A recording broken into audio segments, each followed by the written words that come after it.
eve of the start of week 1. All these people are talking. Look at everybody. You see Jordan Love down there, Jaden Daniels, Josh Allen, Lamar Jackson, Aaron Rodgers, Caleb Williams. I had to say them all because once I said one, I was stuck.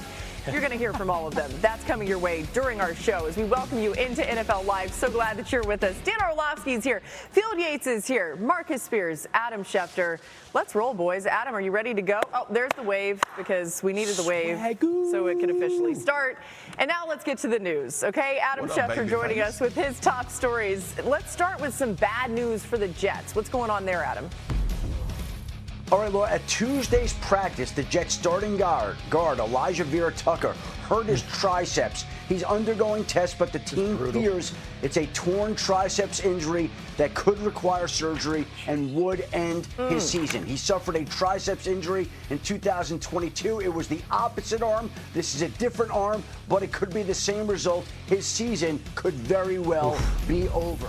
Meanwhile, the Green Bay Packers wait to see whether or not they'll have Micah Parsons on Sunday against the Lions. He's preparing to play. He's trying to play. He's prepared to take a pain-killing injection if it means that he has to do that to play. But I don't think anybody thinks Micah Parsons is going to sign a $188 million deal. Green Bay is going to give up what it did, and he's not going to play against the Lions. So look for Parsons to be out there Sunday. And meanwhile, we have our first injury report of the season with lots of little informational nuggets on there. Trayvon Diggs, good to go tomorrow night. Tyler Guyton, good to go tomorrow night. Jalen Carter, good to go. Landon Dickerson, who had knee surgery last month, is going to make it back. He is not even listed on the injury report for Thursday night's opener, so the Eagles will have their ultra-tough, ultra-talented Pro Bowl guard Landon Dickerson trying to open holes for Jalen Hurts and Saquon Barkley. That Landon Dickerson news was huge. When we heard that happen a little while ago, we were worried he wouldn't be ready for the opener. As Adam's telling you, he is. So how about this? Just over 24 hours until the Cowboys-Eagles game kicks off. It's almost here, people. The Cowboys only have 4 active wide receivers, but they each bring something different. CeeDee Lamb coming off another 100-catch season. The trade for George Pickens adds a magnet for those tight window throws. Kevontae Turpin, the best return man in the NFL last season, and Jalen Tolbert led the Cowboys in touchdown catches a year ago. Brian Schottenheimer was asked about Pickens and CeeDee playing together yesterday. I'm excited. I mean, I'm excited. I'm excited to watch those guys every day in practice. You know, it's fun to watch those guys. But what I love, Todd, is I love the way they feed off one another and they celebrate one another. You know, as we all know, there's one ball. You know, and the ball can't go to multiple spots on the play, and we've got a lot of really good weapons. You know, Terp's having a great, lead up to the season. We're going to run the football. We know that, and so I'm just excited for how much fun those guys have playing the game as Cowboys. Golly, it certainly looks good, even on the practice field. Dan, what can this Cowboys offense take advantage of against the Eagles tomorrow? One, take advantage of the unknown. Ryan Schottenheimer hasn't been the play caller in the NFL for 5 years. And Vic Fangio, who's the defense coordinator for Philly, has been around the NFL forever, but there's not really a known of who they're going to be on offense. We've heard all offseason that they wanted to get into more formations and more shifts and more motions and different actions and play actions. The Eagles are guessing a little bit on who you are schematically. So in the game early on, see if you can get into that stuff and use tempo doing it. Use no huddle to do it, to force communication from Philly at home, and maybe that helps you offensively. And the second thing is I would throw 80% of my passes opposite Quinyon Mitchell. The corner 2 spot, whoever's stepping in for Darius Slay, it should be Adoree Jackson. Now, Adoree Jackson's played a lot of time, a lot of games in the NFL. Certainly not in Philly. There's really only 3 proven guys in that secondary that have played a lot for Philadelphia. I would make sure that I'm taking plenty of shots opposite Quinyon Mitchell. Yeah, it's probably one of the best wide receiver duos that Philadelphia will see all season. It's one of the best, probably in the entire NFL right now with the addition of George Pickens. But it's an inexperienced group collectively in Philadelphia, not in terms of like actual time played in the NFL. But to your point, Dano, like this is some new faces that are going to have to communicate at a high level, which say what you want about Philadelphia's roster. Listen, there are no major roster holes for Philadelphia, but there are a couple of guys who are going to have to earn their stripes. There is no longer a C.J. Gardner-Johnson, a Darius Slay, guys who have been there, seen a lot of skins on the wall in Philadelphia. So it's a big test coming out of the gates here for that Eagles secondary. And this Cowboys offense, I know Shotty keeps talking about wanting to run the football, but I'm sitting there thinking to myself, when you got those 2 guys, like, I would take shots early. Make them earn it in the secondary. I love what both of y'all are saying about pushing the ball downfield. Your 2 best offensive weapons are your wide receivers. So it makes a ton of sense. Don't forget about Jake Ferguson either at the tight end spot, trying to exploit some things throughout the middle of the field. But this has to be a play-action balance type of situation for Dak Prescott. You lean heavily more towards the pass. That's why I'm in agreement with you all.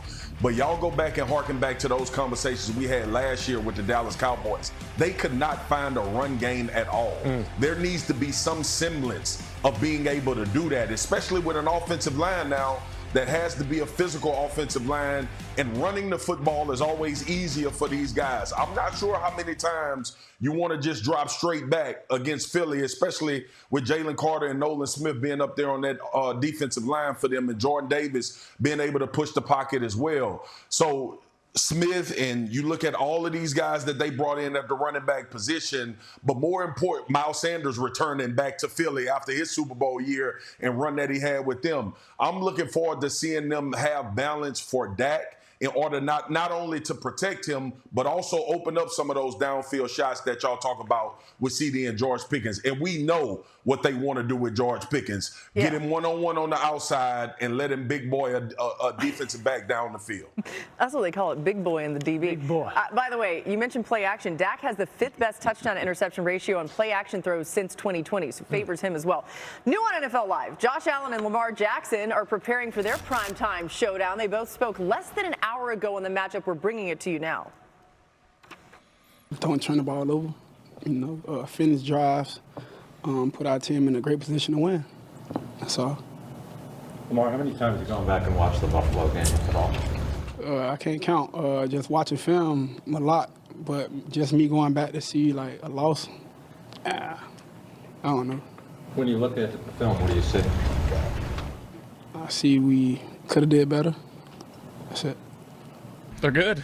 They're really good. They have a really good front, best run-stopping front in the league. On the back end, they've invested a lot of first-round picks, on their DBs and safeties. I think everybody in their back end's a first-round pick. So they've got some absolute studs over there.